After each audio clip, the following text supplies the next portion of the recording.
What is going on, guys? We are back again with another video, and in today's video I'm going to be going over framing high probability trades. This is going to be a simple form of top-down analysis, and it will be on the NASDAQ for a market maker sell model. So let's get right into it.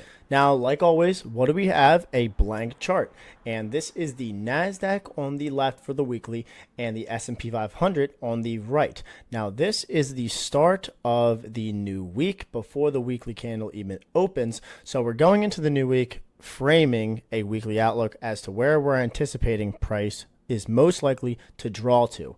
Now, before I show my annotation on the next chart, I want you to pause the video before I show my results so you can compare. So do that now. Now, if you've watched my previous video on how to identify a clear draw in liquidity, you would understand that we have these two simple steps right now. We know that price in the market, it does one of two things. It seeks old highs and lows and draws to rebalance imbalances.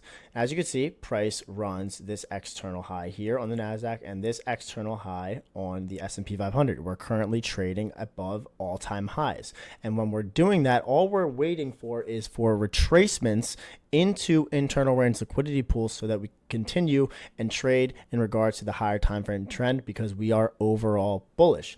But we don't want to be buying after price trades and takes out old highs. We want to look for price to sell off into an internal range liquidity pool.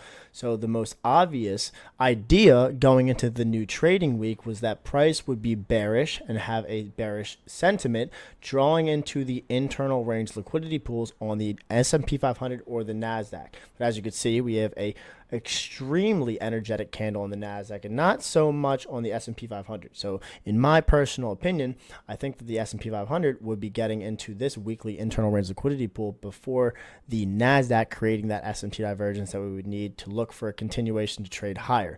But the overall sentiment going into the week is bearish. So the next step will be dropping down to a daily chart just to look for like the same sort of idea that we had on the weekly, because we want to frame a higher time frame narrative. And we have a blank chart on NASDAQ and the S&P 500 on the daily, and I want you to mark up some clear annotations before I show mine on the next slide. So pause the video and do that now. And as you can see, on the NASDAQ, there is a more clear idea as to where price could drop to on the daily. And I see two daily bullish fair value gaps on the NASDAQ. So I see price having potential to reach these POIs and sell off into it before we could trade higher. And potentially, if the NASDAQ trades lower, reaching this weekly gap, then you would have an idea that the NASDAQ could trade into the daily gaps and use those as support to trade higher from them. So we now have a sentiment and a potential draw on liquidity for the weekly chart and the daily chart on both the NASDAQ and the S&P 500. So now that we have like a clear view on the daily and we're going to focus on NASDAQ, let's look at the intermediate term perspective and watch the hourly chart moving into the weekly open for price trading on that Monday to start the week. So here's the hourly chart on the NASDAQ and the S&P 500 right at New York sessions open.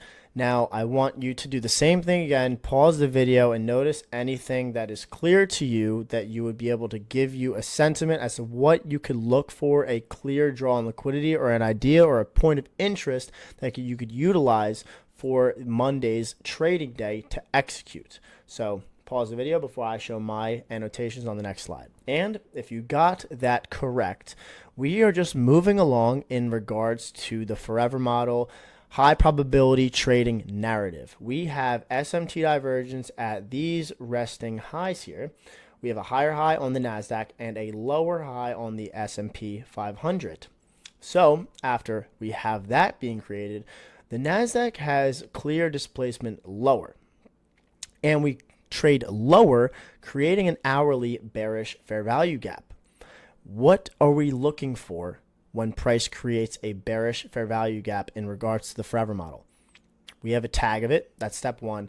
Now, step two is SMT divergence at or inside of the tag of that fair value gap. And as you can see, we're waiting for equities open to occur. This is the hourly candle from 9 o'clock with equities opening, giving us the ring bell. So between NASDAQ and the S&P 500, what do you notice inside of the gap? you notice that there is a higher high on the NASDAQ here with the 7 a.m. candle and the 9 o'clock candle, and the S&P 500 has a higher high on the 7 o'clock candle and a lower high on the 9 o'clock candle after equities open.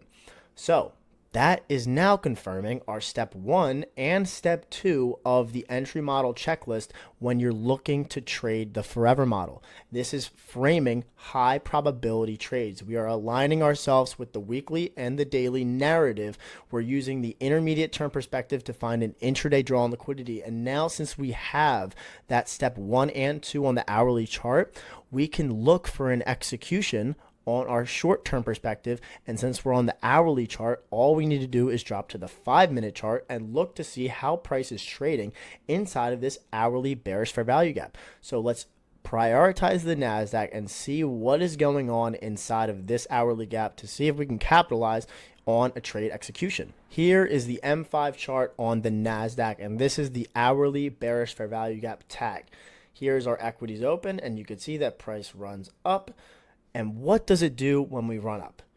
We create the SMT divergence with the S&P 500. We have our cracking correlation. We are now on warning mode.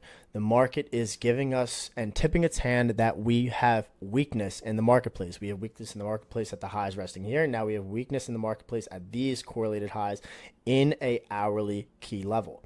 So what we need to do next is this. This is the short-term high that we run. But what runs that short-term high? This candle runs liquidity and tags the 1-hour bearish fair value gap after equities open.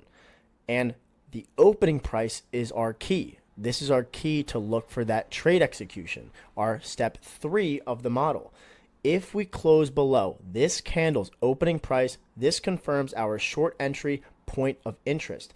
This would confirm our order block and a change in state of delivery and watching the reaction off of that 1-hour bearish fair value gap. So what we would be expecting next and waiting for to actually pull the trigger in regards to a trade execution is for price to get below here. And as you can see, the next 5-minute candle, this highlighted candle right here, closes below the opening price of the candle that runs liquidity. That is now our order block and change in state of delivery that we can now look for a trade when price comes back into the opening price of that candle that ran liquidity. So this is exactly what it would look like if you were watching price live. You would have your entry sell limit at the tag of the opening price.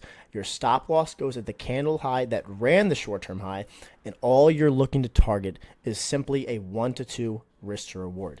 The next 5-minute candle comes up, tags the opening price there. So right at that point, I would be in the trade with my stop loss here, my take profit at the 1 to 2 at 21,577.5. And in 30 minutes, you are out of the trade, and you could see how sensitive that specific candle is when it comes to price delivery when you're combining the hourly gap tag, SMT divergence at the gap, lower aligned time frame has a short-term high run and price closes below it, and executing off of that specific POI. That is a very sensitive and aggressive entry for price delivery to look to take it in the opposing direction. Now let's just do a little recap. What I did here was I combined the weekly chart and the daily, starting off the week before we even got into Monday's trading day. We developed a narrative. We understood where is price most likely going to draw to.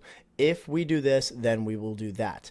Then we get into Monday's price action and our delivery. We're waiting until New York session because that's our time for us to execute and look for trades. Our intermediate term perspective was aligning ourselves with the weekly and the daily narrative. We have now built ourselves a cushion. The weekly and the daily are supporting now our 1-hour charts, intermediate term, intraday draw and liquidity. All we needed to do next was frame a short-term perspective execution to then capitalize on that day to catch a low-hanging fruit objective point and be in and out. This is exactly what I do on a weekly basis when I'm live streaming to my Discord Monday through Friday. And if you are interested in joining that group, I'll leave a link in the description of this video, but I really do hope that you guys take something away from these A+ setups. The same structure of every trade that I take looks exactly like this. And this is why I'm tagged in trades every single day, because this model presents itself every week, every day, every month. It doesn't matter what the pair is, doesn't matter what the market is. All markets move the same. And that's how I have distinguished this forever model, because it is the only model I'll be trading for the rest of my life. And if you guys have any questions at all, let me know in the comment section below. But I hope you guys enjoyed. Have a great rest of your trading week. Have a great rest of your week overall. And I will catch you guys next week in the next upload.